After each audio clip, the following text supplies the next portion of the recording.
time approaching? I don't feel at all.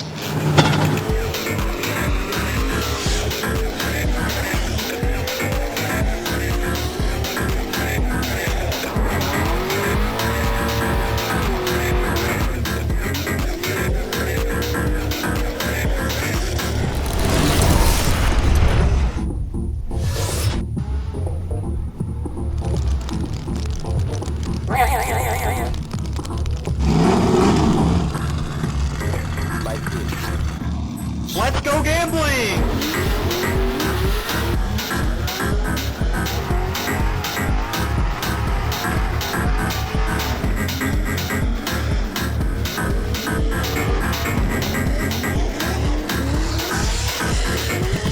We finally made it, round one of the Formula Drift Pro-Am Series, hosted by US Drift. Super excited to be here. I'm so honored to represent some of these best companies in the industry. I'm feeling good, the car is feeling good, and I'm just ready to go out there and kick some butt.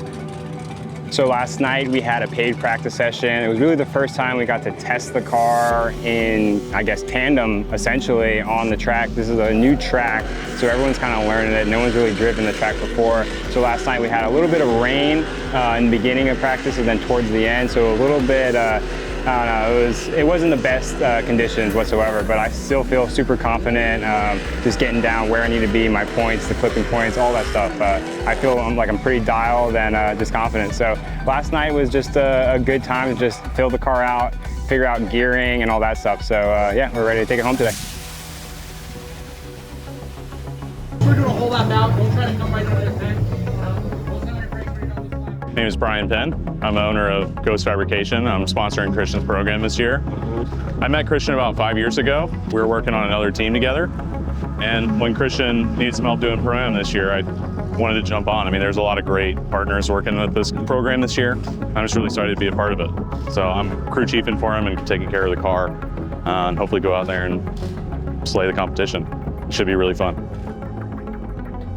The financial side is a huge side, especially for someone like myself that's self-funded. I have the best partners in the world that help me, and I truly couldn't do it without them. Just the cost alone coming competitive drift round. I think we brought 24 tires, but some days if you have multiple rounds, you have to bring even more than that. So kind of do the math on that, and you have to prepare for that type of stuff, and definitely sacrifice other things in life. But it's all part of the game. It's Adam Green here.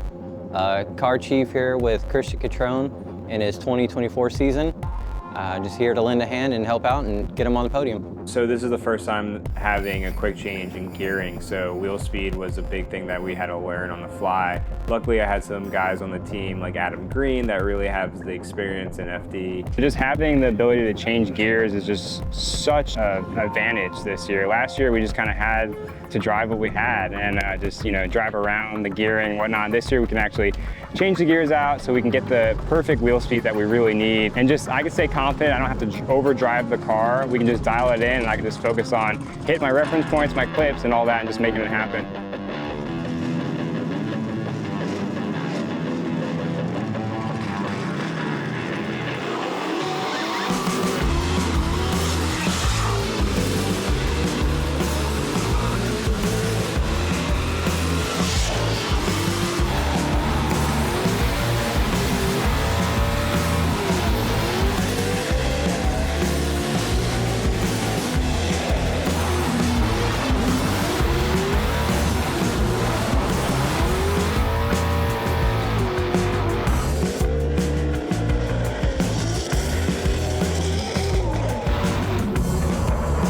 My name's Dajon Reeves. I'm based out of Baltimore, Maryland. My role on the team is the spotter. I met Christian through sim driving. It started by me spotting for him on the sim, giving him just pointers, saying things that he can improve on. Fast forward, he offered me a position to be a spotter in real life. Going forward, I'm excited for this season and what we can accomplish as a whole unit. The car is great, we're dialed in, and my motto for this season is just be on kill. No matter what you're doing, if you're changing the tire, it doesn't matter. You stay on kill and we'll get it done. So I'm pretty happy with how many laps we're actually able to do in the practice sessions. Maybe a little too much. Car had a few issues here and there that we were able to tackle, but overall the car was just getting hot. Pretty humid out, it was starting to rain. We were just turning a bunch of laps, so we just basically had to just chill out and let the car cool down and a couple of the other components and just kind of wait to get back out there later tonight. Christian and I actually have a funny story. We met a sophomore year in high school. We were both new to the high school that we were going to, so we both kind of clicked. Been a really great friendship ever since then, and always stuck together, stayed in contact, and it's blossomed into the beautiful friendship that we have today. My role is I kind of generally do a little bit of everything. I help with the team getting lunches and stuff like that, making sure they have what they need. I fuel the car up, make sure the NOS is good to go. And then anywhere else that needs to be kind of, just taken care of. If somebody needs a hand doing something with the tires or just generally anything. I've been around for so long, I kind of do a little bit of everything. We're just out here to have a good time and progress and learn. And I think that's why we end up doing so well. It's a very easygoing team. Everybody's here for one certain task, and it's just to have fun and do well. My name is Steven Weeks. I'm here at Christian Cotrone race team. I met him about maybe 4 years back when I did a private day with him. Super cool guy. My role on the team is helping out with tires and anything else with the engine bay, with coil packs and whatever else needed on the team. So I'm just overall helping out wherever I'm needed. Feels good to be a part of a good team. The car is sick. Christian is a cool guy. He's a great driver, so it's pretty cool. So this year they're actually not doing qualifying, which is really different for me. They're following FD rules, which is a seating bracket instead of qualifying. Because I did do one round last year and we ended up winning, we actually had enough points to get into the top 32 bracket without going through the seating bracket.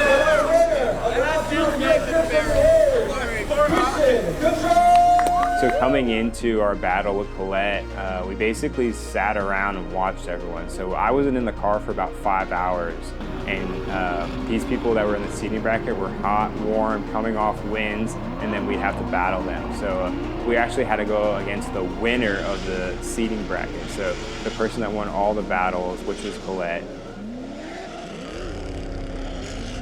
Pulling up to that start line, a lot of people ask me, what do you feel? And I just tell them, I don't feel at all.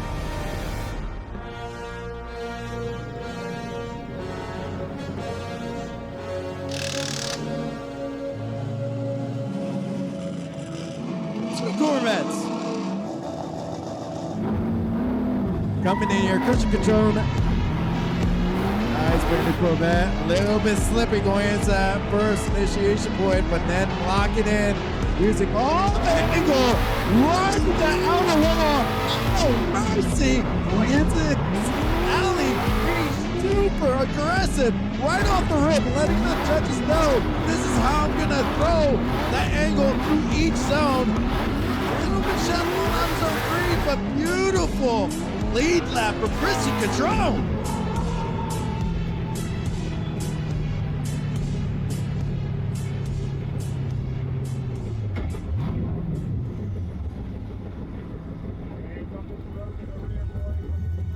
So my spotter just told me, give her a good follow with good proximity and put it on her door. And as a driver, that's what I strive to be, is consistent. Feeling confident, coming to the line for the chase. I know that there's no one with the desire and the passion to win more than I do.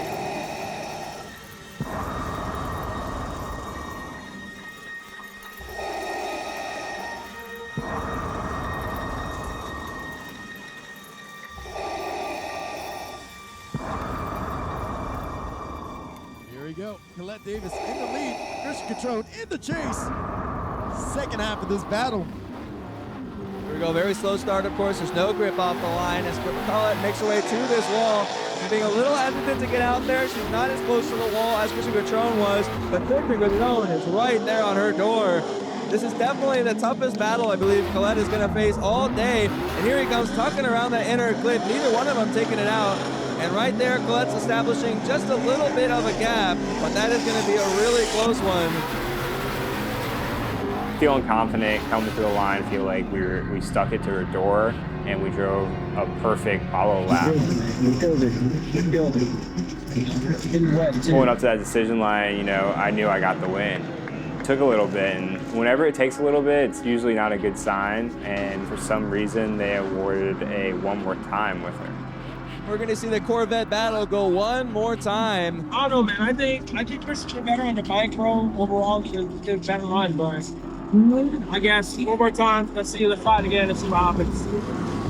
In my mind in that moment, I don't even think I think about it, to be honest. Like, it's just like, let's do it again, because I know I can just keep doing it again and again. If she wanted to run 6 times, she'd get beat 6 times. I knew I had to push, and I wasn't going to let this one get away. Christian Cotrone in the lead with that black Chevy Corvette. Colette Davis in the chase. Oh, mercy! As Christian Cotrone gets super close to the wall. Huge angle going to his alleyway, and then diving in to interclip 1. Beautiful speed going all the way through outer zone 2. Colette Davis is trying to reel him in through that ride of that wall. Probably my best lap of the night. That's really where that mental preparation comes into play. When you're in that moment, you're able to produce the results that you need to produce. That's a big thing for me, and I believe in that moment I produced the results and laid down the run that we need to do. I need a 5 minute. Got so deep into the wall on outer zone 3 that I did tap it a little bit, and coming out of outer zone 3 to outer zone 4, I started to hear a noise, and I thought it was either a rear arm or something like that, because we did make the contact with the wall, but it was just an exhaust hanger. Pulled into pits thinking it was an arm. We called it 5 minutes. Brian just told me it's an exhaust hanger. They safety wired it up and sent me right back out there. Coming down. As a driver, again, mental preparation, you gotta be able to be calm in that moment. You don't know what's going on. You gotta trust the guys fixing the car. So we essentially didn't even use our 5 minutes. Just never seen a team just click so well like this one. I have the confidence in the car and the team. Colette's on these like huge 315 Nittos with a ton of grip. So she has a ton of speed on the takeoff, and I don't have any grip whatsoever. So I do a slight jump just to try to close that gap off the rip. She does a pretty decent entry, and I just kind of suck right in. Christian Cotrone dropping down in that line a little bit to try and get closer. Colette could have been a little bit higher, and Cotrone making a big mistake out there to sacrifice a good amount of his proximity. And now getting back on to try and close that gap one last time. And then able to reel her back in by the end of the run, but she could have gone definitely a little bit closer to the wall in the first corner. And then Christian Cotrone definitely, diving in the mid-line to keep up was the right move to make. So we get up to the line, and again, it's a little bit of a lengthy decision, I think, because of just her coming off the bank a little late and then me following her out. They were kind of just seeing if I dropped tires or whatnot, but I didn't. All right, and we have the answer. Christian Cotrone gets the win. Christian Cotrone gets the win. That was a close one, and we talked about this earlier on, is do not leave it in the judge's hands. Super excited coming off that battle. We're coming back into the pits, to change tires. And because of that hit with the wall, with the safety chain, Brian just wanted to put eyes on everything, making sure everything was good. So while we come into the pits, one of the tech officials come over while we're kind of making sure the car is good, ready to go, putting tires on. And they said they wanted to check the car and see if there was any oil leaking because they saw oil on grid. The officials over here stopped us because our tanks an oil leak, which is not a big deal. But the thing is, the radio died, didn't communicate with the tower. So then they held our battle and then let Ryan go while we're waiting on them to make an official call to let us out on track. So the tech official tells me essentially to just rev the car up because the car is in the air. We use quick jacks because it's quicker and it's easier to access everything while we're pulling to the pit. So he's essentially under the car looking for oil with a flashlight. And he's like, yeah, I don't see anything. And while we're doing that, we hear Ryan Acevedo taking his run. And we find out that they actually have no communication to the track officials. So they were waiting for us on grid while we're being held in the pits while they're looking for an oil leak that was essentially not from our car whatsoever. Yeah, they just gave him a viral. We're super confused. We're trying to figure out how this could happen and how we can fix it, because obviously we're ready to battle. We're being physically held by the tech official. If they weren't there, we would be there on grid ready to go. We were just being held because we had to do what they had to say just to make sure the car is safe to drive. But since they have no communication, no one can talk to anyone. We're super upset. We don't understand what is going on? We don't know how this could happen. And we basically are told, well, it doesn't matter because the event is now just shut down due to curfew. So in that moment, I'm like, what do you mean the event's shutting down? Like, we're in the top 8, like, we have a lot to go. So I guess they were told that they can't go past 11, and throughout the day, they had that super long seating bracket on top of weather delays, lightning delays, and it just pushed us back to 11 p.m. And the track owner just shut it down. They only have the track officials for a certain amount of time, the ambulance for a certain amount of time, and all that stuff. So at 11 p.m., there's a noise ordinance, and you can't go past that. So they shut it down. We found out later in the night that they found the car that was leaking oil and ours was not. On top of all that stuff, between the one more time, 5 minute, and now them looking for the oil that is non-existent, there's just a lot that you have to just stay focused and locked in on. Despite all the challenges we had, I was really happy with just kind of how our team adapted to every challenge and just kind of overcame. It really makes me excited for the rest of the year, just knowing that I have the correct people in place, the correct guys are around me to really take me to the top.